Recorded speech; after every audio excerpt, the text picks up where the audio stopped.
Nawala ang lahat sa akin sa gitna ng nagngangalit na apoy. Ang aking mukha, ang aking pangarap, at ang aking dangal.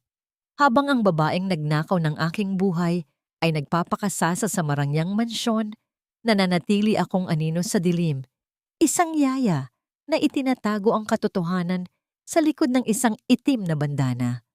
Pero hindi habang buhay ay tatahimik ang isang inang sugatan. Babawiin ko ang aking anak kahit ang kapalit ay ang huli kong hininga. Handa ka na bang harapin ang katotohanan sa likod ng maskara? Sino nga ba ang tunay na halimaw? Ang babaeng may sunog na mukha o ang babaeng may sunog na kaluluwa?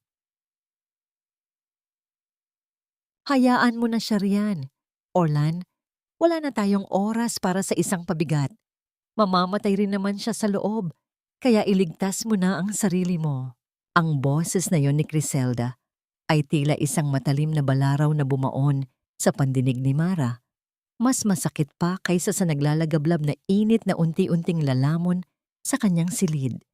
Sa loob ng nagbabagang unit ng lumang apartment na yon, nakaluhod si Mara sa sahig habang sapo ang kanyang malaking tiyan. Ang usok ay tila mga itim na daliring sumasakal sa kanyang lalamunan, ngunit ang mas matinding hirap ay ang katotohanang ang taong inaasahan niyang magliligtas sa kanya ay hinihila palayo ng babaeng matagal na niyang pinaghihinalaan. Sa gitna ng kaguluhan, pilit na inabot ni Mara ang isang maliit na sapatos ng sanggol na nakapatong sa ibabaw ng mesa. Iyon ang tanging bagay na natapos niyang tahiin para sa anak na nasa kanyang sinapupunan. Isang simbolo ng pag-ibig at pag-asa na binuo niya sa loob ng 9 na buwan ng pag-iisa. Ngunit habang hinihimas niya ang malambot na tela ng sapatos, isang malakas na pagsabog ng init ang yumanig sa buong paligid. Ang mga dingding ay nagsimulang magbitak-bitak at ang kisame ay tila umuungol sa bigat ng apoy. Kasabay ng pagbagsak ng ilang piraso ng kahoy sa kanyang likuran ay ang pag-igting ng isang pamilyar na kirot sa kanyang puson. Napasigaw si Mara sa hapdi, ngunit walang boses na lumabas sa kanyang tuyong bibig. Ang kanyang paningin ay nagdidilim na dahil sa makapal na usok, subalit ang bawat pintig ng kanyang tiyan ay nagpapaalala sa kanya na may isang buhay na nagpupumilit lumabas sa gitna ng kamatayan. Pinilit niyang gumapang patungo sa pinto. Ang kanyang mga kuko ay bumaon sa mainit na semento. Bawat sentimetro ng kanyang paggalaw ay tila isang paglalakbay sa impyerno. Sa bawat paghinga, abo ang pumupuno sa kanyang baga. Napasandal siya sa gilid ng kama habang ang pawis at luha ay humahalo sa uling sa kanyang mukha. Wala siyang doktor, wala siyang nurse, at wala ang lalaking nangakong hinding-hindi siya iiwan. Sa sandaling iyon, ang tanging kakampi ni Mara ay ang kanyang sariling lakas at ang nag-iisang layunin. Mabuhay ang kanyang anak. Isang matinding bugso ng sakit ang muling humagupit sa kanyang katawan, dahilan upang mapakapit siya ng mahigpit sa bakal ng higaan hanggang sa mamuti ang kanyang mga buko-buko. Sa gitna ng nagngangalit na apoy, tanging ang tunog ng sariling paghinga at ang paglagutok ng mga nasusunog na kagamitan ang kanyang naririnig. Sa bawat pag-ire, tila unti-unting hinahati ang kanyang katawan, ngunit hindi siya sumuko. Nang marinig niya ang unang mahinang iyak ng sanggol sa gitna ng nakatutulig na dagundong ng gusali, tila panandali ang huminto ang mundo para kay Mara. Nakita niya ang isang maliit na nilalang, mapula at puno ng buhay sa kabila ng itim na paligid. Gamit ang huling lakas, binalot niya ang sanggol sa kanyang damit, hinagkan ang noo nito, at pilit na gumapang palabas ng silid. Ngunit bago pa man niya maabot ang pintuan, isang malaking bahagi ng nagbabagang kisame ang biglang bumigay. Wala nang pagkakataong umiwas. Ang tanging nagawa ni Mara ay yakapin ng mahigpit ang kanyang anak at gamitin ang sariling likod bilang kalasag. Isang nakapapasong bigat ang dumagan sa kanya, kasunod ng isang nakaririmarim na tunog ng laman na nadarang sa apoy. Ang hapdi ay hindi mailalarawan, tila ang kanyang buong pagkatao ay binubura ng init. Mula sa maliit na puwang ng bumagsak na kisame, nasilayan ni Mara ang labas ng apartment sa pamamagitan ng basag na bintana. Doon, sa gitna ng kalsada na puno ng mga tao at bumbero, nakita niya ang pamilyar na figura ni Orlan. Nakayakap ito kay Criselda. Ang mukha ay puno ng pait at pagsisisi habang nakatingin sa nasusunog na gusali. Tila tinatanggap na nito ang hinuha na wala nang nakaligtas sa loob. Ang puso ni Mara ay mas nadurog kaysa sa kanyang katawan. Nais niyang sumigaw. Nais niyang sabihing narito pa siya. Narito ang kanilang anak. Ngunit ang tanging lumabas sa kanyang mga labi ay isang mahinang daing. Ang apoy ay nagsimula nang dilaan ng kanyang mukha. Binabago ang bawat anggulo ng kanyang dating kagandahan tungo sa isang anyong katatakutan ng lahat. Habang ang dilim ay unti-unting lumalamon sa kanyang ulirat, isang katanungan ang pabalik-balik na umalingaw-ngaw sa kanyang isipan, tila isang sumpa sa gitna ng trahedya. Hanggang saan nga ba ang kayang tiisin ng isang puso para sa isang pag-ibig na kinalimutan na ng pagkakataon? Ang kanyang mga daliri na mahigpit na nakakapit sa kumot ng sanggol ay unti-unting nawalan ng lakas, habang ang anino ng isang bumbero ay papalapit sa kinalalagyan nila. Hindi alam kung buhay pa ba ang babaeng nakadagan sa himalang nakaligtas na sanggol. Huwag mong tignan ang sarili mo kung hindi mo pa kaya, Mara. Mas mabuting mag-focus ka muna sa pagpapagaling. Ang payo na yon ng nurse ay tila isang babalang hindi pinansin ni Mara nang manginginig ang kanyang kamay na abutin ang maliit na salamin sa ibabaw ng metal na cabinet. Sa loob ng puting silid ng pampublikong ospital, kung saan ang amoy ng gamot at pagkabulok ay nagahalo sa hangin, nag-iisa siyang nakaupo. Ang puting gasa na bumabalot sa kalahati ng kanyang mukha ay unti-unti nang tinatanggal, at bawat pag-ikot ng tela ay tila pagtuklap din ng kanyang dating pagkatao. Nang tuluyang malantad ang kanyang balat sa malamig na hangin, binitawan ni Mara ang salamin. Hindi dahil sa takot, kundi dahil sa matinding panghihina na yumanig sa kanyang tuhod. Ang nakita niya ay hindi na ang babaeng hinangaan ni Orlan noon. Ang kalahati ng kanyang mukha ay tila isang mapa ng impyerno. Pula, makintab ang mga pilat, at hindi pantay ang pagkakaukit ng apoy sa kanyang pisngi hanggang sa gilid ng kanyang leeg. Ang kanyang dating matang mapungay ay tila nabaon na sa mga kulubot na balat na iniwan ng init. Sino ka? Ang mahinang bulong niya sa sarili, habang ang kanyang mga daliri ay marahang dumadampi sa magaspang na bahagi ng kanyang mukha. Wala siyang naramdamang hapdi sa balat, dahil ang tunay na sakit ay naroon sa loob ng kanyang dibdib, bumabaon ng malalim sa bawat hininga. Pagkalabas ng ospital, ang mundo na dati niyang kinagagalawan ay biglang naging isang banyagang lugar. Naglakad siya sa mataong kalsada ng Maynila, bitbit ang isang maliit na bag ng mga lumang damit. Sa tuwing may makakasalubong siyang tao, agad na nagbabago ang ihip ng hangin. Nakita niya ang pag-iwas ng tingin ng mga matatanda, ang pagbulong ng mga kabataan, at ang higpit ng hawak ng mga ina sa kanilang mga anak habang dumadaan siya.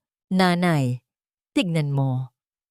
Aswang, isang bata ang sumigaw habang tinituro ang kanyang mukha. Ang boses na yon ay tila isang sampal na nagpalingon sa lahat ng tao sa paligid. Ang ina ng bata ay hindi man lang humingi ng paumanhin. Sa halip, mabilis nitong hinila ang anak palayo, na tila ba ang kapangitan ni Mara ay isang nakahahawang sakit. Yumuko si Mara, hinila ang kanyang suot na hoodie upang itago ang kanyang mukha. Sinubukan niyang mag-apply ng trabaho sa isang maliit na karinderya na nangangailangan ng tagahugas ng pinggan.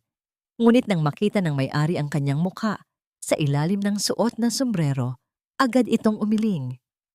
Pasensya na, Ineng, pero baka matakot ang mga customer ko kapag nakita ka nila. Humanap ka na lang ng ibang mapapasukan. Ang sabi ng may-ari na hindi man lang siya tinignan sa mga mata. Nagpatuloy ang kanyang paglalakad hanggang sa makarating siya sa tapat ng isang tindahan ng mga appliances. Sa mga nakahanay na telebisyon doon, isang mukha ang biglang kumuha ng kanyang atensyon.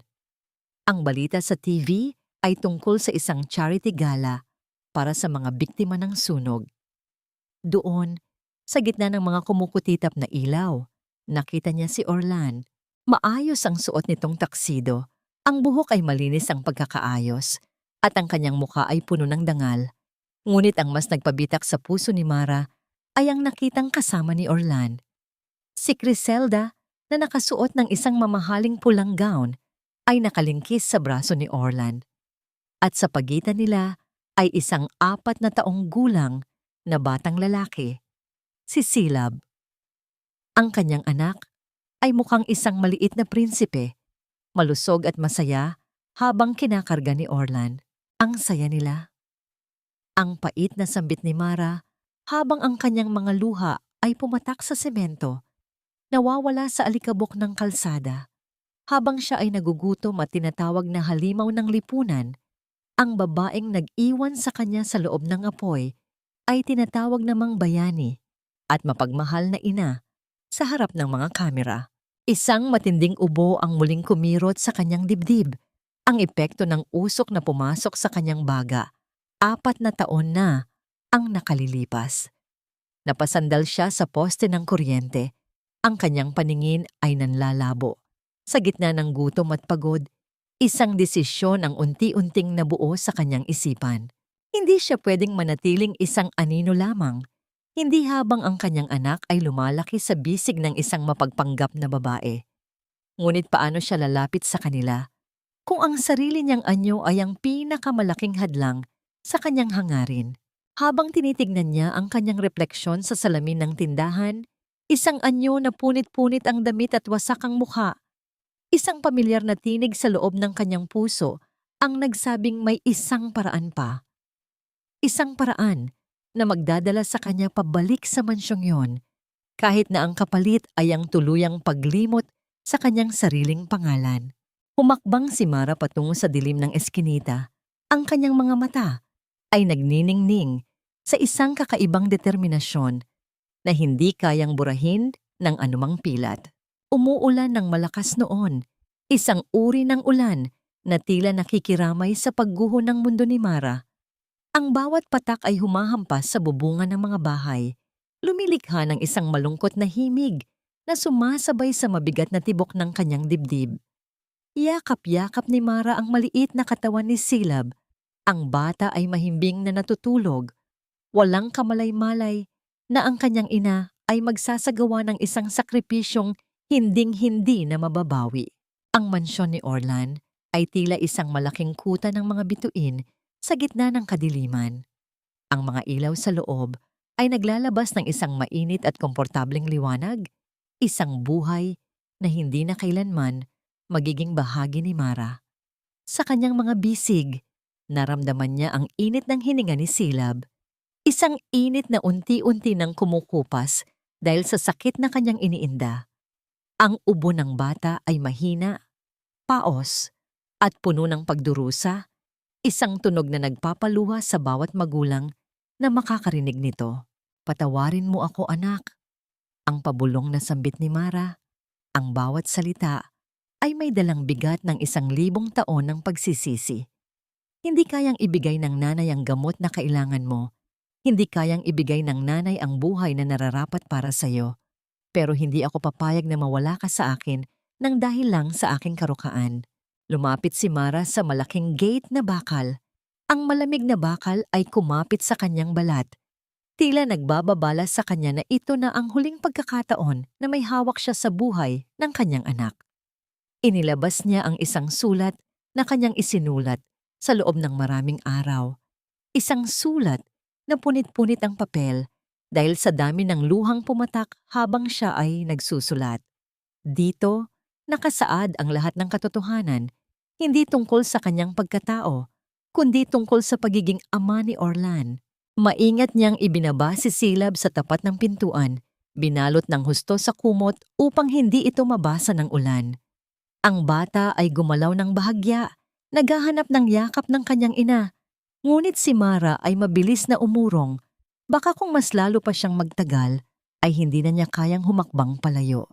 Dito ka magiging ligtas, Silab, wika niya sa sarili, habang ang kanyang mga kamay ay nanginginig sa ere. Dito, may doktor ka. Dito, may bubong ka. Dito, hindi ka na magugutom. Hayaan mo na ang nanay ang magdusa sa labas. Basta ikaw ay lumaking maligaya. Pinindot ni Mara ang doorbell ng isang beses. Isang mahinang tunog na tila naghudyat ng katapusan ng kanyang buhay bilang isang ina. Pagkatapos ay tumakbo siya palayo. Nagtatago sa likod ng malaking puno sa kabilang bahagi ng kalsada. Mula roon, pinanood niya ang pagbukas ng gate. Lumabas ang isang bantay. Nagtataka kung bakit may batang nakaiwan sa gitna ng masamang panahon. Nang buhatin ng bantay si Silab, narinig ni Mara ang mahinang pag-iyak ng bata. Ang paghahanap sa kanyang amoy, sa kanyang haplos. Ang iyak na yon ay tila mga karayom na tumutusok sa kanyang puso. Nais niyang sumugod, bawiin ang bata, at yakapin ito ng mahigpit, ngunit pinigilan niya ang sarili. Ang pagmamahal ay hindi lang paghawak.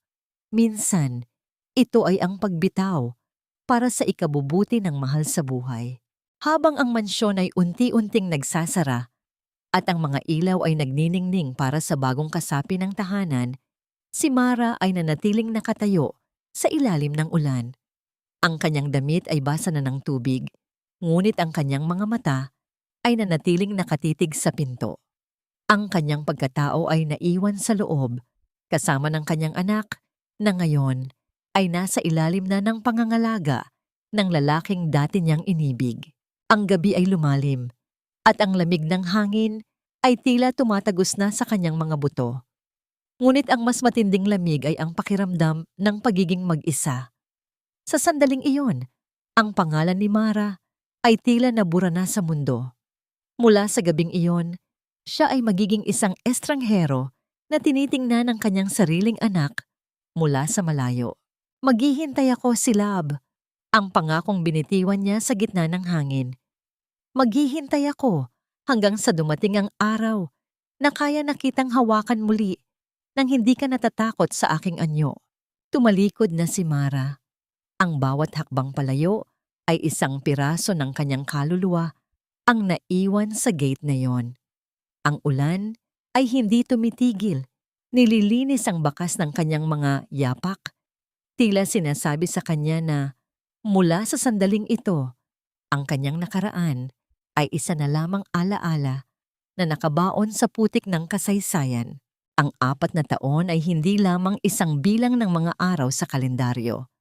Para kay Mara, ito ay isang mahabang paglalakbay sa gitna ng malupit na realidad. Matapos iwanan si Silab sa gate ng mansyon, ang kanyang buhay ay naging isang walang katapusang paghahanap ng paraan upang mabuhay, hindi para sa sarili, kundi para sa pangarap na makita muli ang kanyang anak ng may dignidad. Nanirahan si Mara sa isang masikip na silid sa isang eskinita na tila kinalimutan na ng panahon. Ang kisame ay tagpi-tagpi, ang sahig ay laging basang-basa tuwing sasapit ang tag-ulan, at ang amoy ng kanal ay palaging nakabuntot sa kanyang paghinga. Upang matustusan ang kanyang mga pangangailangan, kinuha niya ang bawat mabibigat na trabahong inaalok sa kanya. Naging tagapaglabas siya sa mga bahay na hindi tumitingin sa kanyang mukha. Tagabuhat ng mga basket ng gulay sa palengke sa madaling araw at tagaayos ng mga sirang damit sa mga karatig barangay. Tuwing uuwi siya, pagod at sugatan ang mga kamay, ang kanyang tanging aliw ay ang isang maliit na ipon sa ilalim ng kanyang unan. Bawat sentimo ay kinakalkula niya, bawat kain niya ay tinitipid, at ang bawat piraso ng damit na kanyang isinusuot ay sadyang pinaglumaan upang hindi siya mapansin ng mga tao. Ang kanyang mukha, na laging nakatago sa ilalim ng malapad na sombrero o makapal na tela, ay naging simbolo ng kanyang pagtatago sa kahihiyan at sakit. Ngunit ang pinakamahirap sa lahat ay ang pananatiling updated sa buhay ni Silab nang hindi siya nakikita. Madalas siyang tumatambay sa labas ng mansyon ni Orlan, nagpapanggap na nagtitinda ng mga kakanin o naglilinis ng kalsada. Mula sa malayo, pinapanood niya ang mga pagbabago sa kanyang anak.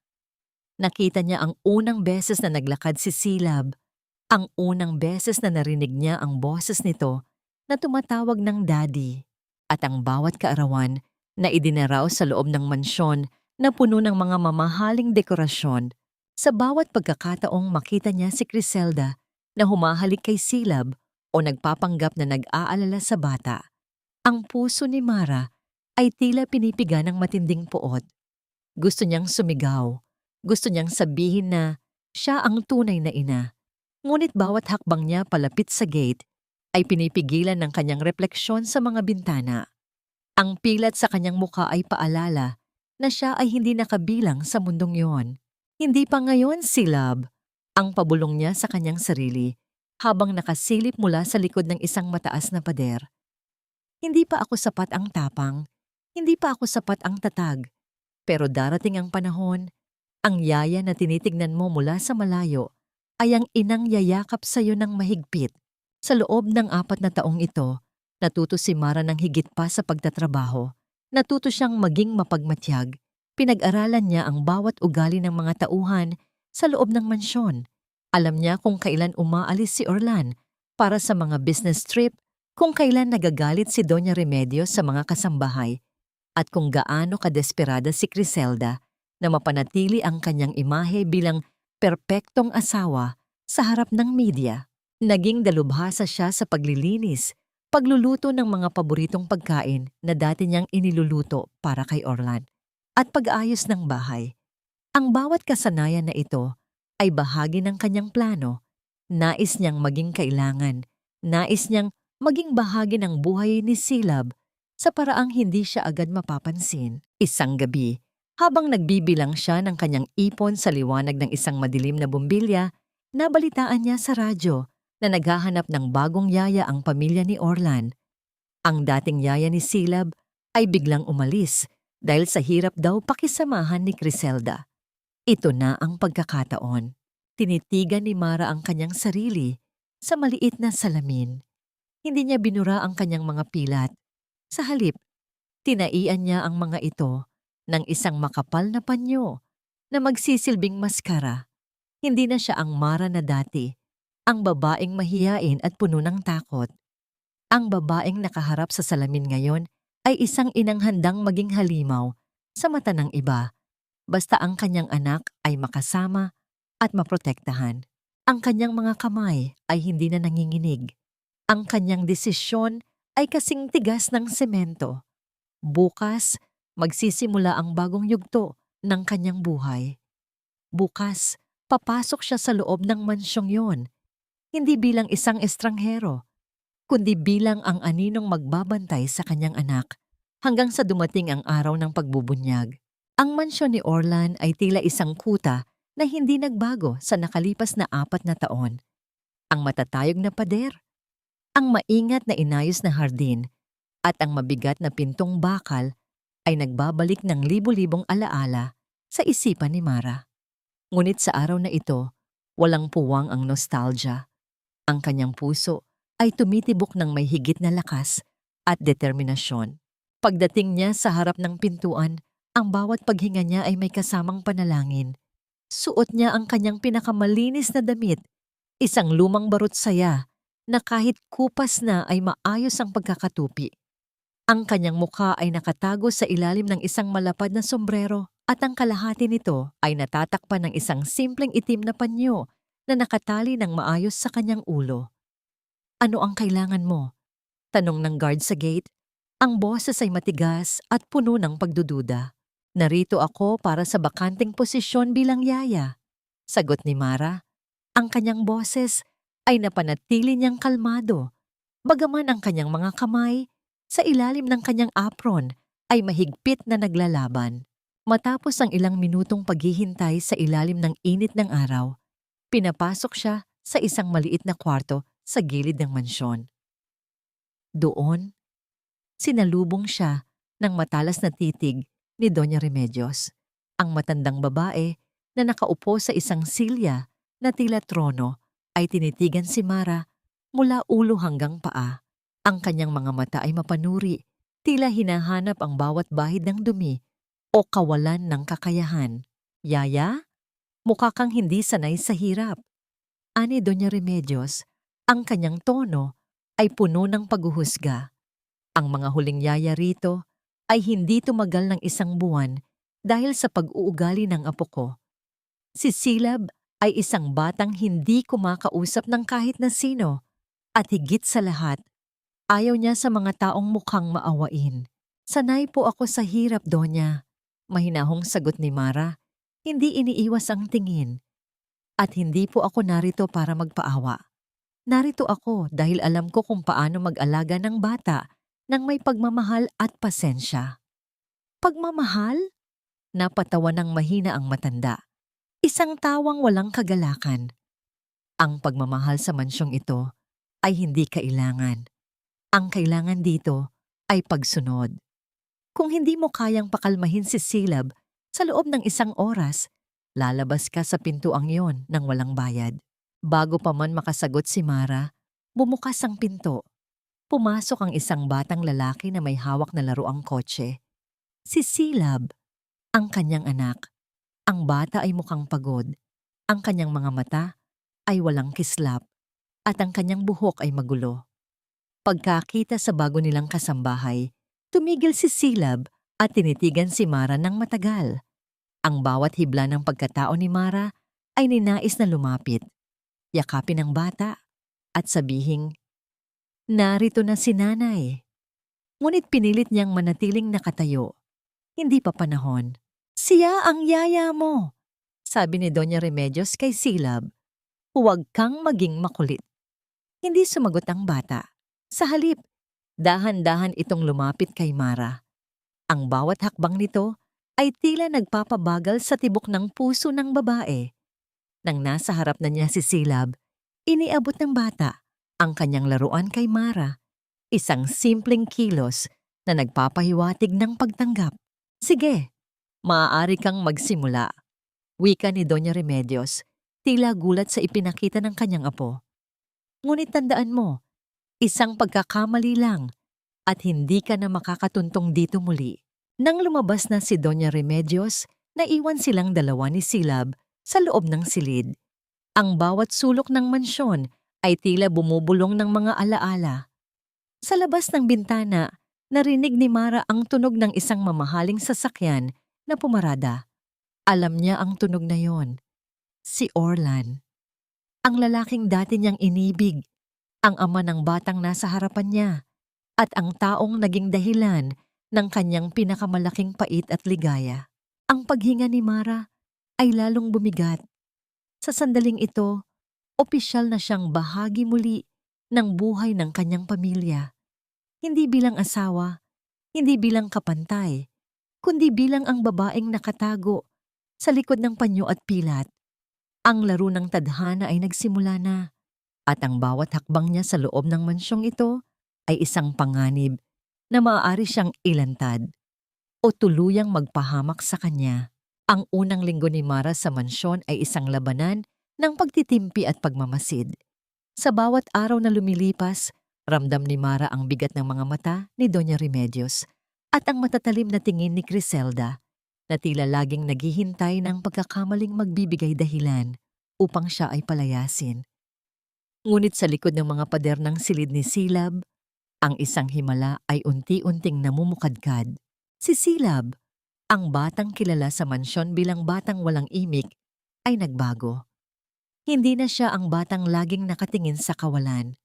Sa tuwing papasok si Mara sa kanyang silid, dala ang gatas o ang mga gamot, ang mga mata ng bata ay tila nagkakaroon ng kislap.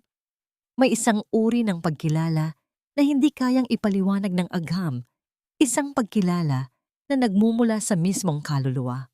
Isang hapon, habang naglalaro si Silab sa hardin, bigla siyang kinabahan at nagsimulang umiyak ng walang dahilan. Ang mga kasambahay ay nagpapanik, hindi alam kung paano siya pakakalmahin. Si Criselda ay lumapit, nagpapanggap na nag-aalala. Ngunit sa bawat hawak nito, ay lalong lumalakas ang iyak ni Silab na tila ba ang presensya ng babae ay nagdudulot sa kanya ng matinding pagkabalisa. Bitiwan mo siya. Hindi mo alam kung paano siya hawakan. Sigaw ni Criselda bago pa man siya makalapit. Ngunit si Mara ay hindi nagdalawang isip. Sa isang mabilis at maingat na kilos, inagaw niya si Silab mula sa gulo. Pagkadampi ng katawan ni Mara kay Silab, ang iyak ng bata ay unti-unting humina. Isinandal ni Silab ang kanyang ulo sa dibdib ni Mara, sa mismong bahagi kung saan naririnig ang tibok ng puso ng kanyang ina. Ang pintig na yon, ang ritmo na nakasanayan ni Silab noong siya ay nasa loob pa lamang ng sinapupunan ni Mara, ay nagsilbing gamot sa kanyang kaligaligan. "Shhh! Tahan na, anak. Narito lang ako." Bulong ni Mara, ang kanyang boses ay nanginginig sa emosyon. Hindi niya namalaya na ang tawag na anak ay lumabas sa kanyang bibig nang hindi sinasadya. Sa hindi kalayuan, nakatayo si Orlan. Kakarating lang niya mula sa trabaho at nasaksihan ang buong tagpo. Ang kanyang mga mata ay nanlaki sa pagkamangha. Sa loob ng 4 na taon, hindi niya kailanman nakitang kumalma si Silab sa sinumang yaya sa loob lamang ng ilang segundo. Ang nakita niya ay isang eksenang puno ng lambing na tila matagal nang naghihintay na mangyari. Lumapit si Orlan. Ang kanyang mga hakbang ay dahan-dahan. "Paano mo nagawa yon?" tanong niya. Ang boses ay puno ng pagtataka at isang kakaibang paghanga. Napalingon si Mara. Mabilis na niyakap ang kanyang sarili at ibinalik ang maayos na pagkakatali ng kanyang panyo sa mukha. Yumuko siya, iniiwas ang tingin sa mga mata ni Orlan. "Hindi ko po alam, sir. Siguro po ay kailangan lang niya ng katahimikan at kaunting pag-unawa." Sagot ni Mara. Ang kanyang boses ay napanatiling mababa at magaspang. Tinitigan ni Orlan ang yaya. Bagaman nakatago ang mukha nito, may kakaiba sa paraan ng paghawak nito kay Silab. May isang uri ng pagmamahal na hindi matututunan sa kahit anong kurso ng pagiging yaya. May pamilyar na init sa paraan ng pagkarga nito na nagpakaba sa dibdib ni Orlan, isang pakiramdam na tila binubuksan ng mga pinto ng kanyang nakaraan na matagal na niyang sinubukang ikandado. "Salamat," wika ni Orlan. Hindi iniaalis ang tingin kay Mara. "Sa mahabang panahon, ngayon ko lang nakitang maging komportable si Silab sa ibang tao maliban sa amin. Mula ngayon, ikaw na ang magtututok sa kanya." Habang naglalakad palayo si Orlan, si Mara ay naiwang nakatayo sa ilalim ng puno. Ang kanyang mga kamay ay mahigpit na nakayakap kay Silab. Ang bawat tibok ng puso niya ay nagsisigaw ng pangalan ng lalaking nakatalikod na ngayon. Alam niyang ito na ang simula ng kanyang tunay na pagsubok. Ang mas malapit siya kay Silab, mas malapit siya sa panganib na makilala siya ni Orlan. Ngunit sa sandaling iyon, ang lahat ng panganib ay naging maliit na bagay lamang kumpara sa kaligayahan ng yakap ng kanyang anak. Ang pagtitiwala ni Orlan ay tila isang matalim na tinik sa puso ni Criselda. Mula sa bintana ng kanyang silid, pinapanood niya ang bawat kilos ni Mara sa hardin. Ang paraan ng pagtawa ni Silab habang kalaro ang yaya ay isang tanawing hindi kailanman nakita ni Criselda sa loob ng 4 na taon. Ang kanyang mga kuko ay bumaon sa gilid ng kurtina, habang ang kanyang mukha ay unti-unting napupuno ng galit na hindi na maitatago ng makapal na makeup. Ang yaya na mukhang basahan, sinusubukan akong higitan, bulong ni Criselda sa kanyang sarili. Hindi nagtagal, lumapit si Criselda sa hardin. Sa bawat hakbang niya, ang tunog ng kanyang mamahaling takong ay tila isang babala. Pagdating niya sa tapat ni Mara at Silab, isang pekeng ngiti ang sumilay sa kanyang mga labi. Isang ngiting puno ng lason. "Yaya, ang galing mo naman at napatawa mo si Silab. Ngunit tandaan mo, ang pagiging yaya ay hindi lamang paglalaro. Kailangan din ng disiplina." Ani Criselda. Tumingin siya kay Silab na agad na humigpit ang yakap kay Mara nang makita ang babae. "Silab, Halika rito. Huwag kang makipaglaro sa mga taong hindi mo naman kilala ng lubos. Hindi gumalaw si Silab. Sa halip, lalo nitong ibinaon ang muka sa balikat ni Mara. Ang pagtanggi ng bata ay nagdulot ng matinding kahihiyan kay Criselda sa harap ng ilang kasambahay na nakatingin mula sa malayo. Sirang-sira na ang bata, dagdag ni Criselda. Ang boses ay nagsimulang tumaas. Baka naman may tinuturo kang hindi maganda sa kanya. Masyado kayong dikit sa isa't isa. Para kayong magkadugtong. Nakakasuka, tignan. Nanatiling nakayuko si Mara. Alam niyang ito ang bitag ni Criselda. Ang galit na naghihintay na sumabog. Ngunit hindi siya susuko sa ganitong paraan. Sa boses na mahinahon, ngunit may diin. Sumagot siya, "Hindi ko po tinuturuan si Silab na maging masama, Ma'am Criselda. Tinuturuan ko lang po siya kung paano maging masaya. Ang bata po, marunong makiramdam. Alam niya kung sino ang tunay na nagmamahal sa kanya." Ang sagot ni Mara ay parang isang sampal sa mukha ni Criselda. Namula ang pisngi ng babae sa galit.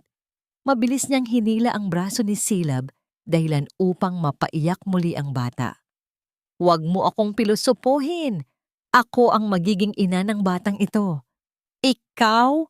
Isa ka lang alipin dito na pinalad na mapansin ni Orlan." Criselda, isang malalim na boses ang pumutol sa tensyon. Si Orlan ay kakarating lang mula sa pag-uusap sa telepono. Ang kanyang muka ay seryoso habang nakatingin sa nag-iiyak na si Silab at sa galit na si Criselda. "Ano na namang nangyayari rito?" tanong ni Orlan. Agad na nagbago ang anyo ni Criselda. Ang galit na mukha ay mabilis na napalitan ng isang mapagkunwaring mukha ng pag-aalala. "Orlan, nag-aalala lang ako kay Silab. Napansin ko kasi na masyadong umaasa ang bata sa yaya na ito. Ayaw ko lang na masanay siya sa maling pag-uugali. Alam mo naman kung gaano ako kaingat sa kanya, di ba?" Tumingin si Orlan kay Mara, na nanatiling tahimik at nakayuko. Bit-bit pa rin ang batang humihikbi. Nakita ni Orlan ang panginginig ng mga balikat ni Mara. Alam niya ang hirap na pinagdadaanan ng yaya sa mansyong ito, lalo na sa ilalim ng mga mata ni Criselda. "Silab, halika rito," tawag ni Orlan. Paglapit ng bata, kinuha niya ito mula kay Mara. "Criselda, hayaan mo muna silang maglaro. Nakikita mo naman ang resulta, di ba? Kalmado ang anak ko. Huwag mo nang guluhin ang oras nila." Hindi makapaniwala si Criselda sa narinig. Ang lalaking dati ay laging pabor sa kanya, ngayon ay pinagtatanggol ang isang yaya na mukhang basahan. "Orlan, pinagtatanggol mo siya?" "Pinagtatanggol ko ang kapakanan ng anak ko," mariing sagot ni Orlan bago tumalikod at naglakad palayo dala ang bata. Naiwang magkaharap si Mara at si Criselda. Ang mga mata ni Criselda ay naglalabas ng apoy habang nakatingin kay Mara. Inilapit niya ang kanyang mukha sa tainga ng yaya at bumulong, "Akala mo ba nakalusot ka na? Sisiguraduhin kong wala ka na rito bago matapos ang linggong ito." Ang mga basahan ay nararapat lang sa basurahan, hindi sa mansyong ito. Hindi sumagot si Mara. Nanatili siyang nakatayo. Ang kanyang mga kamay ay nakakuyom sa ilalim ng kanyang apron. Alam niyang ito na ang simula ng isang mahabang digmaan. Ngunit handa siyang lumaban, hindi para sa sarili, kundi para sa anak, na ngayon ay unti-unti nang bumabalik ang nangiti sa kanyang mukha. Gabi na, sa loob ng mansyon, ang mga ilaw sa hallway ay nakadim. Lumilikha ng mga mahahabang anino na tila sumasayaw sa dingding. Si Mara, pagkatapos iligpit ang mga laruan ni Silab, ay tahimik na naglalakad patungo sa silid ng yaya. Ngunit nang dumaan siya sa tapat ng silid-aklatan ni Orlan, narinig niya ang isang himig na pamilyar sa kanya. Isang lumang piano ang tumutugtog ng isang malungkot na melodiya. Iyon ang paboritong kanta ni Mara noong sila ay nagsisimula pa lamang ni Orlan. Isang simpleng awitin na itinuro niya rito para sa kanilang anibersaryo. Dahan-dahang sumilip si Mara sa awang ng pintuan. Nakita niya si Orlan na nakaupo sa harap ng piano. Ang kanyang mga daliri ay marahang dumadampi sa mga nota. Ang kanyang mga mata ay nakapikit, tila bumabalik sa isang nakaraang matagal na niyang ibinaon.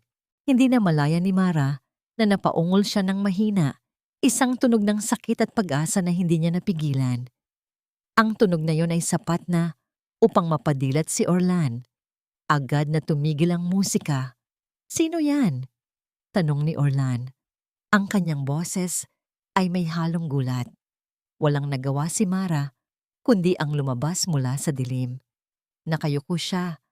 Ang kanyang itim na panyo ay nakababa pa rin sa kanyang mukha. "Pasensya na po, sir. Narinig ko lang po ang tugtog. Napakaganda po ng melodiya." Tumayo si Orlan at naglakad patungo sa kanya.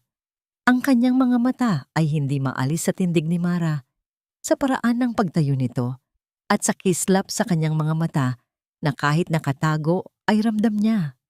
"Alam mo ang kantang ito?" "Narinig ko na po dati." Maikling sagot ni Mara. Sinisikap na huwag manginig ang kanyang boses. "Dati?" Lumapit pa si Orlan. Hanggang sa ilang pulgada na lang ang pagitan nila. "Ang kantang ito ay hindi sikat. Isinulat ito ng isang taong mahal na mahal ko. Isang taong nawala sa akin dahil sa sarili kong kapabayaan." Ang bawat salita ni Orlan ay tila patalim na humihiwa sa puso ni Mara. Gusto niyang sabihin na narito siya, na ang taong hinahanap nito ay nasa harap na niya. Ngunit alam niyang hindi sapat ang pagkakataong ito. "Nakakalungkot po palang mawalan ng mahal sa buhay, sir." Wika ni Mara. Ang boses ay puno ng pait. Ngunit minsan, ang pagkawala ay isang paraan upang maging malaya ang isang tao o marahil upang maging mas matatag. Tinitigan ni Orlan ang yaya. Sa loob ng ilang sandali, tila tumigil ang ikot ng mundo. May mga pagkakataon sa mga simpleng kilos mo, sa paraan ng paghawak mo kay Silab, naisip ko, baka hindi siya nawala. Baka nagtatago lang siya. Muntik nang bumagsak ang luha ni Mara. Ang kanyang puso ay nagwawala sa loob ng kanyang dibdib. "Sir, baka po masyado niyo lang pong namimiss ang taong iyon. Ang mga patay po, hindi na nakakabalik." "Siguro nga," malungkot na sagot ni Orlan, sabay talikod at balik sa harap ng piano. Ngunit ang bawat nota ng kantang ito ay parang alaala na pilit lumalabas. "Sige na, yaya. Salamat sa pakikinig." Umalis si Mara. Ang kanyang mga binti ay nanginginig sa bawat hakbang. Pagdating niya sa kanyang maliit na silid, napasandal siya sa pinto at tahimik na humagulgol. Ang musika ay patuloy na umaalingaw-ngaw sa kanyang isipan, isang paalala na ang nakaraan ay hindi kailanman nawawala. Ito ay nananatili, naghihintay ng tamang panahon upang muling mabuhay. Sa kabila ng pintuan, alam ni Mara na ang bawat gabi ay magiging mas mahirap. Ang bawat pagtatagpo nila ni Orlan ay isang paalala ng lahat ng kanyang nawala at lahat ng kanyang isinakripisyo. At habang tinitignan niya ang kanyang mga kamay, nangako siya. Sa susunod na kakanta si Orlan, sisiguraduhin niyang hindi na siya nakatago sa dilim. Ang hangin sa loob ng mansyon ay tila bumigat, puno ng tensyon na kasing dilim ng mga ulap bago ang isang malakas na bagyo. Mula nang mapansin ni Orlan ang pagiging malapit ng yaya sa kanyang anak, hindi na mapakali si Criselda. Sa bawat paglakad ni Mara sa pasilyo, nararamdaman nito ang mga matang puno ng pag-aalinlangan at pagkamuhi. Isang umaga, habang abala si Mara sa paglilinis ng silid-aklatan, pumasok si Criselda na may hawak na isang mamahaling kwintas. Ang kanyang mga mata ay nanlilisik habang nakatingin sa yaya na ngayon ay abala sa pagpupunas ng mga libro sa shelf. "Mara, nasaan ang kwintas ko?" tanong ni Criselda. Ang kanyang boses ay artipisyal na kalmado, ngunit may halong pagbabanta. Napatigil si Mara sa pagpupunas. "Hindi ko po alam, mamam. Hindi po ako pumasok sa inyong silid ngayong araw." Lumapit si Criselda. Tinitignan si Mara mula ulo hanggang paa na parang isang basahan.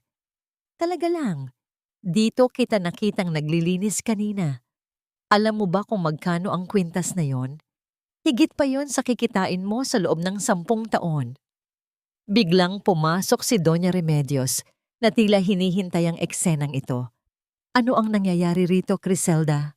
Nawawala ang kwintas ko, Doña. At itong yaya na ito, ang huling nakita ko sa paligid ng gamit ko. Sagot ni Criselda, sabay turo kay Mara na ngayon ay nakayuko lang. Siguro ay kailangan nating ipa-search ang kanyang gamit. Baka nasa loob lang ng kanyang bulsa. Hindi po ako magnanakaw, Donya. Pakiusap ni Mara, ang kanyang boses ay puno ng pait. Kahit kailan, hindi ko po nagawang kumuha ng hindi sa akin. Ngunit hindi nakinig ang matanda. Sa isang galaw, hinalughog ng mga kasambahay na inutusan ni Criselda ang maliit na silid ni Mara. Ilang sandali lang, isang sigaw ang nagmula sa loob. Nahanap ko! Nahanap ko po ang kwintas sa loob ng unan ni Mara. Dala-dala ng kasambahay ang kwintas na tila isang ebidensya ng krimen. Si Mara ay napaatras. Ang kanyang mga mata ay nanlaki sa gulat. Alam niyang ito ay isang bitag, isang napakalinaw na pagtatangka upang siya ay mapaalis.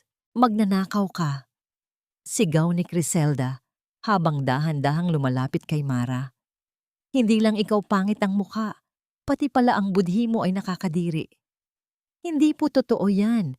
Nilagyan nila ng gamit ko yan. Depensa ni Mara, ngunit ang kanyang tinig ay nalunod sa ingay ng mga pangungutya. Si Doña Remedios, na may halong pandidiri, ay tumingin kay Mara. Sapat na ang ebidensya. Ayaw ko nang magnanakaw sa aking mansyon. Umalis ka na ngayon din o tatawag ako ng pulis. Si Mara, naramdamang pagbagsak ng kanyang mundo, ay tila nawalan ng boses. Hindi ang pagkawala ng trabaho ang nagpapabigat sa kanyang loob, kundi ang ideya na hindi niya makikita si Silab. Sa gitna ng kaguluhan, biglang bumukas ang pinto. Pumasok si Silab, na galing sa kanyang silid, at nang makita si Mara na pinalalayas, agad itong tumakbo patungo sa yaya at niyakap ang kanyang binti. Huwag! Huwag niyo pong paalisin si yaya! Iyak ng bata. Ang pag-iyak ni Silab ay tila nagpabagsak sa lahat. Ngunit si Criselda, na walang awang humawak sa braso ni Silab, ay hinila ang bata palayo. Silab, tama na. Ang yaya na ito ay isang masamang tao. Magnanakaw siya. Hindi siya magnanakaw. Sigaw ni Silab. Ang boses ay punong-puno ng pagtatanggol. Si yaya ang nagbibigay ng pagkain sa akin. Si yaya ang nagbabasa ng kwento ko. Kayo ang masama. Ang pagtatanggol ni Silab ay nagdulot ng malalim na katahimikan sa buong silid. Si Mara, na nakita ang tapang ng kanyang anak, ay unti-unting tumayo ng tuwid. Hindi na siya magpapatalo. Kung kailangan niyang lumaban upang manatili sa tabi ng kanyang anak, gagawin niya ito, anuman ang kapalit. Donya, hindi ko ninakaw ang kwintas. Wika ni Mara. Ang boses ay matatag at direkta sa mga mata ng matanda. At kung nais niyo akong paalisin, kailangan niyo munang tingnan ang CCTV sa labas ng kwarto ni Ma'am Criselda. Doon niyo makikita kung sino ang tunay na naglagay ng kwintas sa aking unan. Nagbago ang kulay ng mukha ni Criselda. Ang kanyang mga kamay ay nagsimulang manginig. Alam niya ang totoo. At sa sandaling iyon, ang mansyon ay nabalot ng isang tensyong hindi matatawaran. Isang laro ng katotohanan at kasinungalingan na malapit nang humantong sa isang pagsabog. Ang gabing iyon ay kakaiba. Ang langit sa labas ng mansyon ay tila bumibigay sa bigat ng ulan. Ang mga kidlat ay gumuguhit sa dilim na parang mga sugat sa balat ng gabi. Pagkatapos ng gulo sa nakaraang araw, ang pagkakalantad sa kasinungalingan ni Criselda na nagresulta sa mahabang pagtatalo sa pagitan ng mag-asawa. Ang mansyon ay binalot ng isang mabigat na katahimikan. Si Mara ay nasa veranda Nagliligpit ng mga basang damit na hindi na ipapasok ni Silab bago ang ulan. Ang lamig ay tumatagos sa kanyang manipis na damit, ngunit mas matindi ang lamig na nadarama niya sa kanyang puso. Nang biglang humangin ng malakas, ang mga kurtina sa beranda ay nagwawala at ang ilang mga gamit ay nagbagsakan. Sa pagtatangkang habulin ng isang kumot na tinatangay ng hangin, muntik nang madulas si Mara sa madulas na sahig. Mag-ingat ka. Isang malakas at pamilyar na boses ang pumutol sa ingay ng ulan. Bago pa man bumagsak ang kanyang katawan sa semento, isang pares ng malalakas na bisig ang sumalo sa kanya.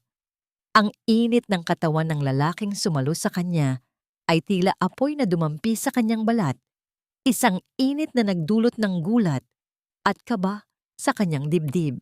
Napaangat ang tingin ni Mara. Si Orlan, ang kanyang mga mata ay puno ng pag-aalala.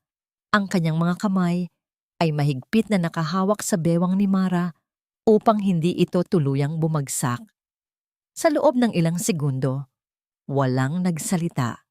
Ang tanging naririnig ay ang tibok ng kanilang mga puso na tila nakikipagpaligsahan sa lakas ng ulan. Sa ilalim ng madilim na veranda, ang liwanag mula sa loob ng mansyon ay tumatama sa mukha ni Orlan. Nakita ni Mara ang pagod sa kanyang mga mata, ang pagsisisi na nakaukit sa bawat linya ng kanyang mukha. Yaya, bakit ka pa naglilinis sa ganitong oras? Mahinang tanong ni Orlan. Ang boses ay malapit sa kanyang tainga. Sir, kailangan ko pong ayusin ang lahat. Sagot ni Mara. Ang kanyang paghinga ay mabilis at hindi regular. Gusto niyang kumawala, ngunit ang mga bisig ni Orlan ay tila isang tanikala na ayaw siyang bitawan. Hindi kumawala si Orlan. Sa halip, mas hinigpitan niya ang pagkakahawak sa yaya. Ang kanyang mukha ay lumapit sa mukha ni Mara, tila may hinahanap na sagot sa isang tanong na matagal na niyang ibinabaon. Ang ulan ay patuloy na humahampas sa paligid, lumilikha ng isang pader ng ingay na naghihiwalay sa kanila sa mundo. Bakit? Bakit tuwing nararamdaman kita, nararamdaman ko rin ang lahat ng sakit na akala ko ay nakalimutan ko na? Bulong ni Orlan. Ang kanyang mga mata ay nanunuot sa panyo na nakatakip sa mukha ni Mara. Sino ka ba talaga? Ang bawat salita ay tila isang yakap na puno ng pangungulila.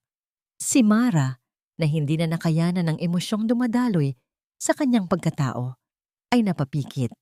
Ang kanyang kamay, na nakapatong sa dibdib ni Orlan, ay bahagyang kumapit sa tela ng suot nito. Sa isang saglit, sa gitna ng unos, nakalimutan ni Mara na siya ay isang yaya. Nakalimutan niyang siya ay may pilat. Nakalimutan niyang siya ay itinuturing na halimaw ng lipunan. Orlan, ang mahinang tawag ni Mara. Isang tawag na lumabas sa kanyang labi nang hindi sinasadya. Isang tawag na ginagamit lamang ng taong tunay na nakakakilala sa lalaking nasa harap niya. Natigilan si Orlan. Ang kanyang mga kamay ay dahan-dahang gumalaw patungo sa panyo na nakatakip sa mukha ni Mara. Ang bawat sentimetro ng paggalaw ay tila isang kawalan ng malay. Ang panyo ay unti-unting gumalaw, malapit ng matanggal, malapit ng ilantad, ang katotohanang matagal na nilang hinahanap. Ngunit bago pa man tuluyang malantad ang kanyang mukha, isang malakas na tunog ng pagbukas ng pinto ang nagpabalik sa kanila sa realidad. Orlan, nasaan ka? Ang boses ni Griselda ay umaalingaw-ngaw mula sa loob ng mansyon, puno ng hinala. Agad na bumitaw si Orlan. Ang kanyang mukha ay muling naging malamig at seryoso. Si Mara ay napaatras. Mabilis na inayos ang kanyang panyo at ang kanyang damit. Ang kanyang dibdib ay nagwawala sa kaba. Pasensya na, sir. Babalik na po ako sa loob. Wika ni Mara. Ang boses ay nanginginig bago siya mabilis na tumakbo palayo sa dilim. Iniwan si Orlan na nakatayo sa ilalim ng ulan. Nakatingin sa kanyang mga kamay na tila ba may hinahanap pang bakas ng paghaplos ng yaya. Ang gabi ay nanatiling madilim. Ngunit ang puso ni Mara ay nag-aapoy sa ligalig. Alam niyang ang bawat pagtatagpo nila ay naglalapit sa kanila sa katotohanan at ang katotohanang iyon ay maaaring maging kanilang kaligtasan o ang kanilang tuluyang pagkasira. Matapos ang gabing iyon sa veranda, hindi na mapalagay si Mara. Ang bawat sulyap ni Orlan sa kanya ay tila may kasunod na tanong. Isang pangunguli lang, hindi nito maikaila. Ngunit higit sa lahat, ang nararamdaman niyang panganib ay nagmumula sa silid ni Doña Remedios. Isang hapon, habang naglilinis ng mga pasilyo malapit sa silid ng matanda, narinig ni Mara ang isang boses na nagpapatigil sa kanyang paghinga. Si Criselda, na may dalang tasa ng tsaa, ay kausap ang kanyang biyenan. Donya, hindi ko na po matatagalan ang yaya na yon. Ang tingin ni Orlan sa kanya, ramdam ko may kakaiba. Reklamo ni Criselda, ang kanyang boses ay nanginginig sa inis. Narinig ni Mara ang kalansing ng kutsara sa tasa. Sumagot si Doña Remedios, huwag kang magpadalos-dalos, Criselda. Ang yaya na iyon ay isang anino lamang. Ang mahalaga, hindi na siya makakaalala. Kung hindi ko itinago ang sulat ni Mara noon, at kung hindi ko siniguro na ang tanging natatandaan ni Orlan ay ang iyong kabayanihan sa gabing iyon, matagal na silang nagkatuluyan. Nanlaki ang mga mata ni Mara sa likod ng pinto. Ang sulat na akala niya ay nakarating kay Orlan, ang sulat na naging dahilan kung bakit siya lumayo at nagpakalayo-layo. Itinago pala ito ng matanda. Sigurado ba kayong walang makakaalam? Muling tanong ni Criselda. Paano kung malaman niya ang totoo tungkol sa sunog, na ang pagliligtas ko kay Silab ay isang kasinungalingan at na si Mara ang tunay na nagligtas sa bata? Wala na si Mara. Malamig na tugon ni Doña Remedios. Kahit pa may mga pilat siya o kung anuman, ang babaeng yun ay baon na sa limot. Ang mahalaga, ikaw ang kinikilalang tagapagligtas. Iyan ang susi sa mana ni Orlan. Huwag kang mag-alala, gagawin ko ang lahat para manatili kang nasa tabi niya. Ang bawat salita ay tila isang matalim na kutsilyong humihiwa sa bawat bahagi ng pagkatao ni Mara.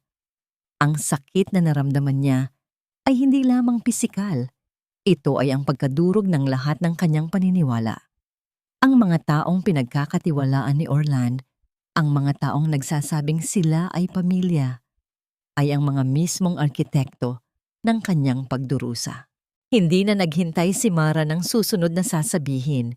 Dahan-dahan siyang umatras, ang kanyang mga kamay ay nanginginig ng husto.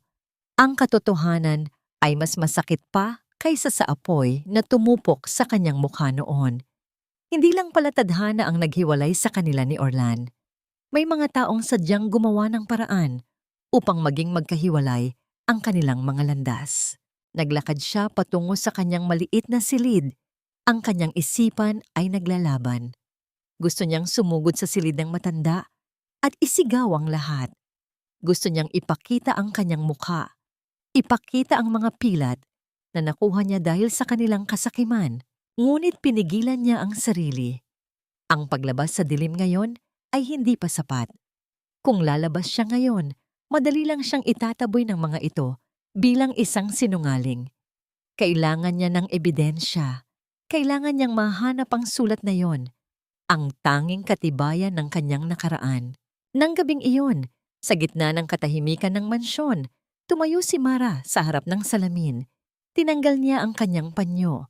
Tinitigan niya ang kanyang sarili, hindi na may puot, kundi may malamig na determinasyon. Ang Mara na dati ay takot at mapagkumbaba ay unti-unti nang nawawala. Ang babaeng nasa harap ng salamin ngayon ay isang inang handang maging bagyo para mabawi ang lahat ng ninakaw sa kanya. Hindi niyo ako pwedeng baunin sa limot, bulong niya sa sarili. Ang kanyang boses ay puno ng pait. Dahil ang aninong kinatatakutan niyo ay nakabalik na at sisiguraduhin kong sa huli, ang lahat ng katotohanan ay liliwanag. Ang bawat hakbang niya patungo sa susunod na araw ay hindi na pagtatago. Ito ay isang paghahanda para sa isang giyera na siya mismo ang magpapasimula. Ang mansyon ay binalot ng marangyang dekorasyon para sa ikalimang kaarawan ni Silab. Ang mga bulaklak na puti at asul ay nakakalat sa bawat sulok at ang amoy ng mamahaling pagkain ay humahalo sa hangin. Ngunit para kay Mara, ang bawat disenyo ay tila isang maskara na pilit itinatago ang dumi ng mga taong nagmamay-ari nito. Sa araw na ito, ang mansyon ay puno ng mga bisita, mga negosyanteng kaibigan ni Orlan, mga socialite na kaibigan ni Criselda, at mga mamamahayag na inimbita upang ipakita sa publiko ang masayang pamilya. Si Mara, bilang yaya, ay abala sa pag-aayos ng mga gamit ni Silab sa isang sulok ng garden. "Yaya, bakit malungkot ka?" tanong ni Silab habang nakaupo sa tabi niya, hawak ang isang maliit na laruang kabayo. Ngumiti si Mara. Ang mga mata ay puno ng pait. "Hindi ako malungkot, Silab. Masaya lang ako dahil nakikita kitang malusog at masaya ngayon." Bago pa man makasagot ang bata, dumating si Criselda. Suot ang isang gown na kasing ningning ng araw. "Mara, anong ginagawa mo rito? Sa kusina ang pwesto ninyo. Huwag kang magpakita sa mga bisita. Nakakahiya ang mukha mo." Hindi sumagot si Mara. Tumayo siya ng marahan at yumuko. Tinatanggap ang bawat salita ni Criselda bilang bahagi ng kanyang plano. Alam niyang sa araw na ito, ang lahat ng kasinungalingan ay malapit ng mabuwag. Sa gitna ng piging, tumayo si Orlan sa harap ng entablado.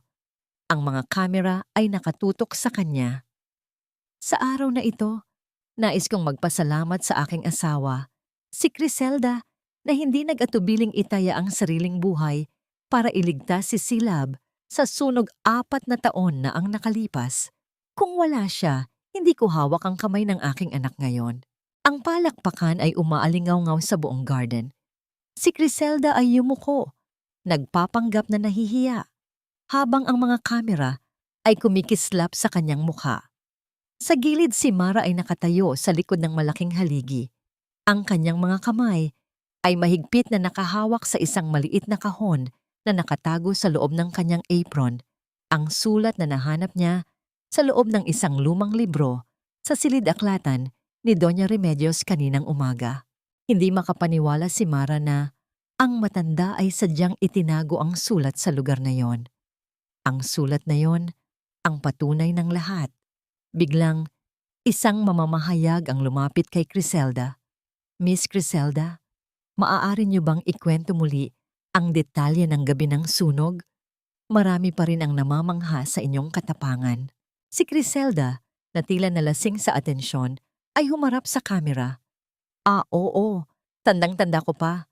Ang apoy ay napakalakas at nang marinig ko ang iyak ni Silab, hindi ko inisip ang aking sarili. Pinasok ko ang apartment na puno ng usok at doon ko siya nakita, nakabalot sa isang lumang kumot. Mula sa likod ng haligi, lumabas si Mara. Ang kanyang boses, bagaman mahina, ay sapat na upang makapukaw ng atensyon. "Sigurado po ba kayo sa inyong sinasabi, Ma'am Criselda?" Tumigil ang lahat. Ang palakpakan ay napalitan ng nakabibinging katahimikan. Tumingin si Orlan kay Mara, ang kanyang mga mata ay puno ng pagtataka. Si Criselda naman ay namutla, ang kanyang mga kamay ay nanginginig. "Sino ang nagbigay sa iyo ng karapatang magsalita rito?" Sigaw ni Criselda, ang kanyang boses ay nanginginig sa galit at kaba. "Ang nagsasabi ng totoo ay walang dapat ikatakot," sagot ni Mara, dahan-dahang lumalapit sa gitna ng entablado. "Dahil ang gabi ng sunog na yon, hindi ikaw ang pumasok sa apartment at hindi ikaw ang nagligtas kay Silab." Ang mga bisita ay nagsimulang magbulungan. Si Orlan ay lumapit kay Mara. Ang kanyang mukha ay seryoso. "Ano ang ibig mong sabihin?" Tumingin si Mara kay Orlan. Sa unang pagkakataon, ang kanyang mga mata ay hindi nakayuko. Tinitigan niya ang lalaking minahal niya ng buong puso, ang lalaking hindi siya nakilala dahil sa kanyang pilat. "Ang ibig kong sabihin, Sir Orlan, Ang taong pumasok sa apoy ay hindi ang babaeng nasa tabi mo ngayon at mayroon akong patunay. Itinaas ni Mara ang sulat na kupas na ng panahon. Ang tensyon sa hangin ay tila isang bombang handa. Nang sumabog, ang piging na dapat sana ay pagdiriwang ng isang kasinungalingan ay unti-unti nang nagiging entablado ng katotohanan. Ang mga ilaw sa garden ay tila biglang naging masyadong maliwanag, nakatutok sa sulat na hawak ni Mara. Ang bawat bisita ay nakatingin. Ang kanilang mga bulungan ay naging isang nakatutulig na ingay. Si Orlan ay lumapit. Ang kanyang mukha ay puno ng tensyon. Kinuha niya ang sulat mula sa nanginginig na mga kamay ni Mara. "Ano ito, Mara?" tanong ni Orlan. Ang boses ay seryoso, ngunit may bahid ng pangamba. Bago pa man mabuksan ni Orlan ang sulat, mabilis na lumapit si Criselda. "Huwag mong paniwalaan ang yaya na yan, Orlan. Sira ang kanyang isip. Ninakaw niya ang sulat na yan sa gamit ko para sirain ang araw na ito. Hindi ito sa'yo, Criselda," sigaw ni Mara. Ang boses ay puno ng lakas na hindi kailanman nakita ng sino man sa mansyong yon. "Ang sulat na yan ay isinulat ko 4 na taon na ang nakalilipas. Basahin mo, Orlan. Basahin mo ang bawat salita dahil iyon ang katotohanang matagal na nilang itinago sa'yo." Binuksan ni Orlan ang sulat. Ang kanyang mga mata ay mabilis na naglakbay sa bawat linya. Habang binabasa niya ito, ang kanyang muka ay unti-unting namutla. Ang kanyang mga kamay ay nagsimulang manginig. Tumingin siya kay Mara, pagkatapos ay kay Criselda at muling ibinalik ang tingin sa sulat. Hindi ito maaari," bulong ni Orlan. "Orlan, halika na. Umalis na tayo rito." Pilit na hinila ni Criselda ang braso ni Orlan. Ang kanyang muka ay puno ng takot. Ang yaya na ito ay delusyonal. Hindi siya si Mara. "Hindi ako si Mara?" muling tanong ni Mara. Sa gitna ng lahat, dahan-dahan niyang hinubad ang itim na panyo na nakatakip sa kanyang mukha. Isang malakas na gasp ang narinig mula sa mga bisita. Ang kalahati ng mukha ni Mara na puno ng mga pilat mula sa sunog ay nalantad. Ang ilang mga bisita ay napapikit. Ang iba naman ay napasinghap. Si Orlan ay napatigil. Ang kanyang mga mata ay nanlaki. Ang bawat pilat na yon ay isang kwento. Isang kwento ng pag-ibig, ng sakripisyo, at ng kalupitan ng mga taong nasa paligid niya. "Tignan mo ako, Orlan," wika ni Mara. Ang kanyang mga mata ay puno ng luha ngunit matatag. "Tignan mo ang mukha ko. Tignan mo ang mga pilat na ito. Ito ang mukha ng babaeng iniwan mo sa apoy. Ito ang mukha ng inang kailangang maging halimaw para lamang mabuhay ang kanyang anak." Si Orlan ay hindi nakapagsalita. Ang bawat alaala ng babaeng minahal niya ay muling nabuhay. Ang boses, ang paraan ng pagtingin, ang paraan ng pagmamahal kay Silab, lahat ng piraso ay nagsama-sama sa isang iglap. "Criselda," tawag ni Orlan. Ang kanyang boses ay tila kulog na yumanig sa buong garden. Ikaw ang nagsabi sa akin na wala nang nakaligtas. Ikaw ang nagsabi na nakita mo si Mara na namatay sa loob ng gusali. Orlan, pakinggan mo ako." Pakiusap ni Criselda. Ang kanyang mga luha ay nagsimulang pumatak. Ngunit ito ay luha ng pagkatalo, hindi ng pagsisisi. "Hindi na ngayon," wika ni Orlan. Tumingin siya kay Mara. Ang kanyang mga mata ay puno ng pagkamuhi sa kanyang sarili at sa mga taong naniwala siya. "Pinayagan kitang manatili sa buhay ko, Criselda. Pinayagan kitang maging bahagi ng pamilya ko dahil akala ko ikaw ang nagligtas sa anak ko. Pero niloko mo ako. Niloko mo kami."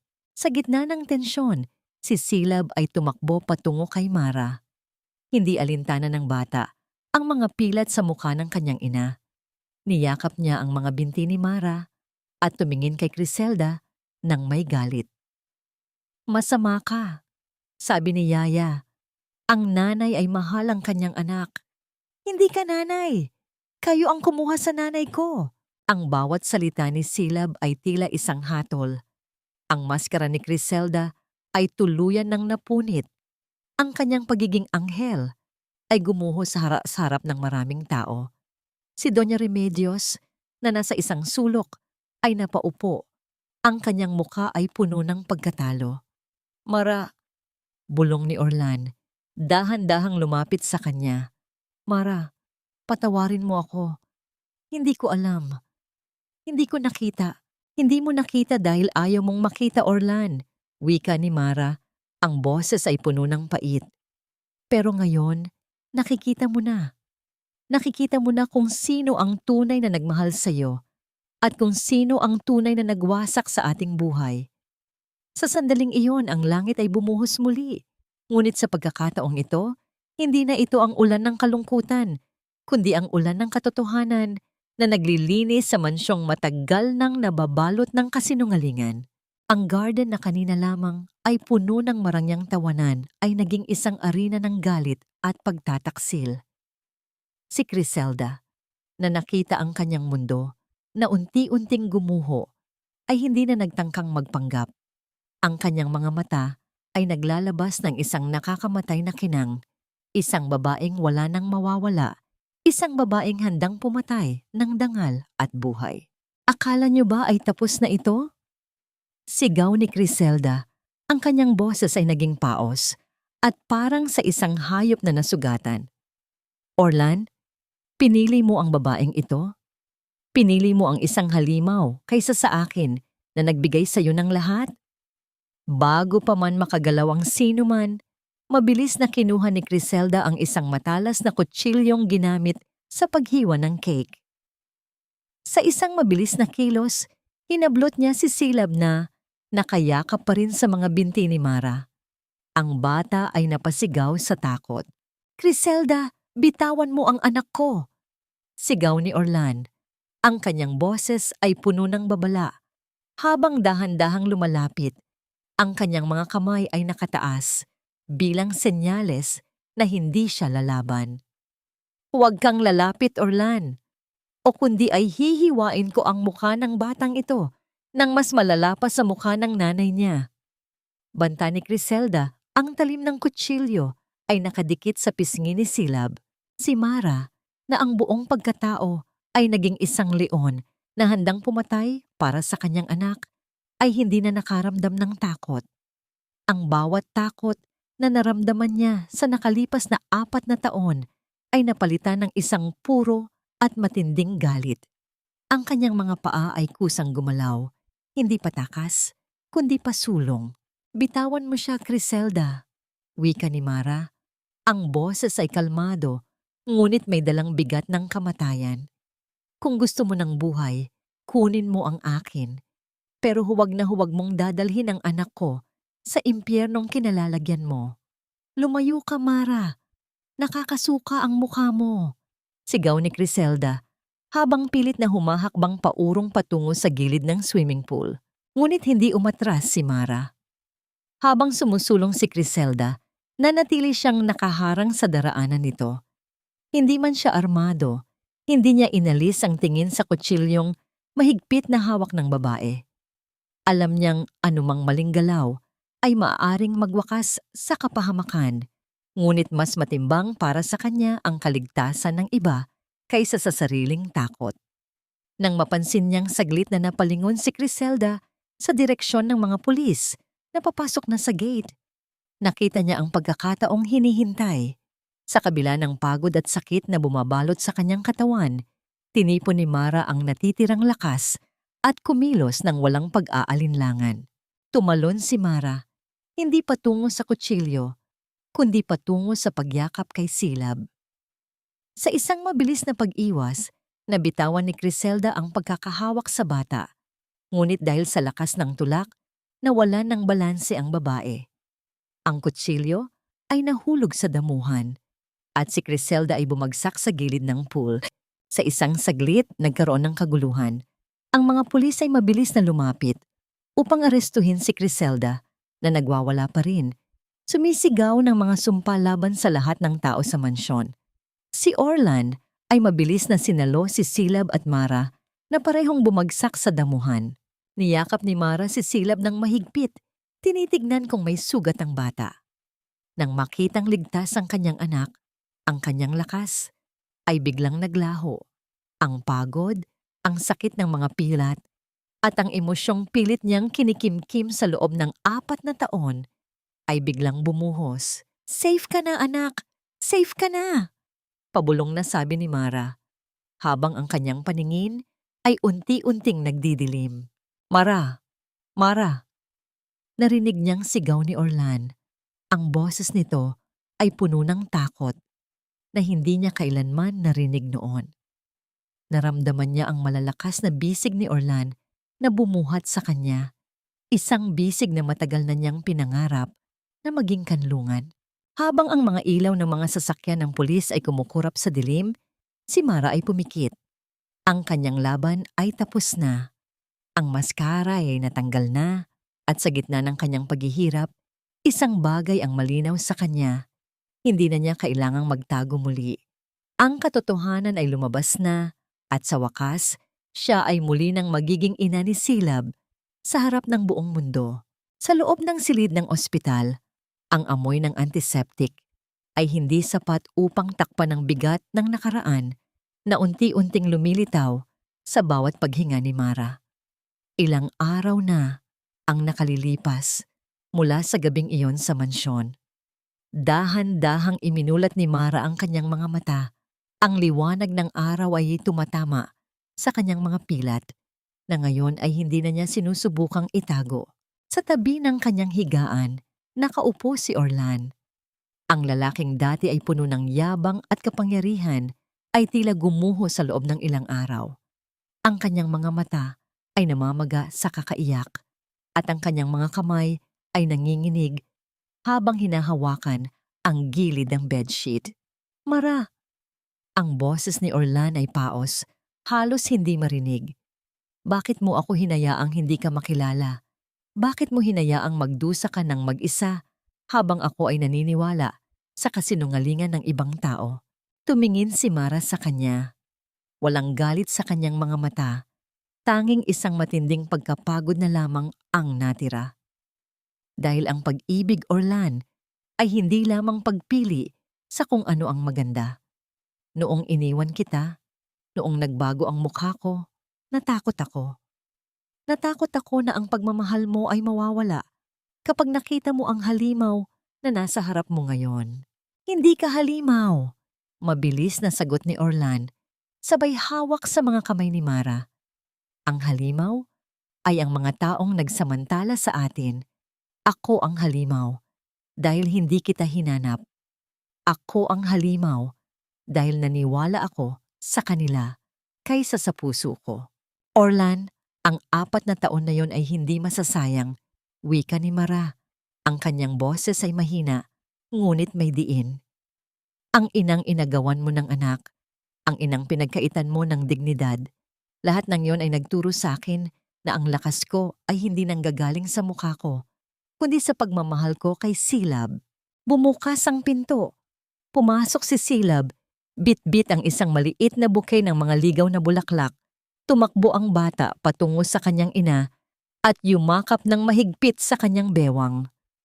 "Nanay, huwag mo na po akong iiwan, ha? Sabi ni Daddy, ikaw ang tunay na superhero namin." Tumingin si Mara kay Orlan. Sa mga mata ng lalaki, nakita niya ang isang pangako. Isang pangako na hindi na nito hahayaan na magkahiwalay pa sila. Ngunit alam ni Mara na ang paghilom ay hindi nangyayari sa isang iglap. Ang mga pilat ay mananatili, hindi lamang sa kanyang mukha, kundi sa kanilang mga alaala. "Orlan," wika ni Mara habang hinahaplos ang buhok ni Silab, "hindi sapat ang sorry. Ang kailangan natin ay panahon.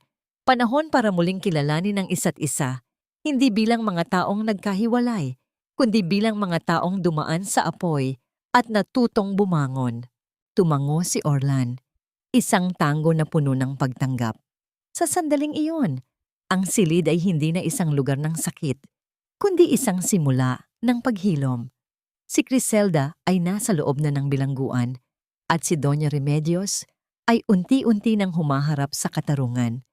Ang mga kadena ng kasinungalingan ay tuluyan ng naputol. Mula ngayon, pangako ni Orlan, hinding-hindi na kita itatago sa dilim. Ipagmamalaki kita, Mara, ang iyong mga pilat. Ang mga iyon ang magpapaalala sa akin kung gaano katapang ang babaeng mahal ko. Ngumiti si Mara. Sa unang pagkakataon, matapos ang 4 na taon, ang ngiti niya ay hindi na pait, kundi isang tunay na kapayapaan. Ang maskara ay wala na, ang lihim ay wala na, at ang natira na lamang ay ang isang pamilyang handang humarap sa bukas, kahit ano pa ang hitsura nito. 1 taon nang lumipas, ang mansyon na dati ay puno ng tensyon at kasinungalingan ay napalitan na ngayon ng tunay na kagalakan at kapayapaan. Sa hardin kung saan madalas maglaro si Silab, nakaupo si Mara sa isang silya, tinitignan ng kanyang anak na masayang humahabol sa mga paru-paro. Wala na ang itim na panyo na dati niyang ginagamit bilang maskara. Bagaman may mga manipis na pilat pa rin sa kanyang pisngi, hindi na ang mga ito ang sentro ng kanyang pagkatao. Ang mga pilat na yon ay hindi na simbolo ng kahihiyan. Ang mga ito ay nagsisilbing huwarang patunay ng kanyang katapangan at ng walang hanggang pag-ibig ng isang ina. Lumapit si Orlan mula sa likuran, marang hinawakan ang balikat ni Mara. Hindi na ito ang lalaking puno ng pagdududa. Ang kanyang mga mata ay nagniningning sa pagmamahal at paghanga sa bawat araw na nakalipas. "Handa ka na ba?" tanong ni Orlan. Sabay abot ng isang maliit na sobre. Binuksan ni Mara ang sobre, ang resulta ng kanyang huling check-up para sa operasyon sa kanyang mukha. Bagaman, hindi ito magiging perpekto na gaya ng dati. Sapat na ito upang maging maayos ang lahat. Ngunit tinitigan lang ni Mara ang salamin at sa halip na mag-alala sa operasyon, napangiti siya. "Orlan, hindi ko na kailangang maging perpekto," wika ni Mara. "Sapat na sa akin na nakikita ko ang anak natin at sapat na sa akin na alam kong hindi na ako kailangang magtago." Sa sandaling iyon, sinagot ni Mara ang 3 mahahalagang tanong na bumabagabag sa kanyang puso sa loob ng mahabang panahon. Una, ang pagpapatawad. Pinatawad na niya ang kanyang sarili sa mga pagkakataong naramdaman niyang siya ay mahina. Pinatawad na rin niya si Orlan at ang kanyang pamilya, hindi dahil sa karapat-dapat sila, kundi dahil ang pagpapatawad ay ang tanging paraan upang siya ay maging ganap na malaya. Pangalawa, ang kapayapaan. Ang tunay na kapayapaan ay hindi matatagpuan sa isang mansyon o sa karangyaan. Matatagpuan ito sa pagtanggap sa sarili, na ang isang babaeng may mga pilat ay maaari pa ring maging buo, maging maganda, at maging sapat sa mata ng mga taong tunay na nagmamahal.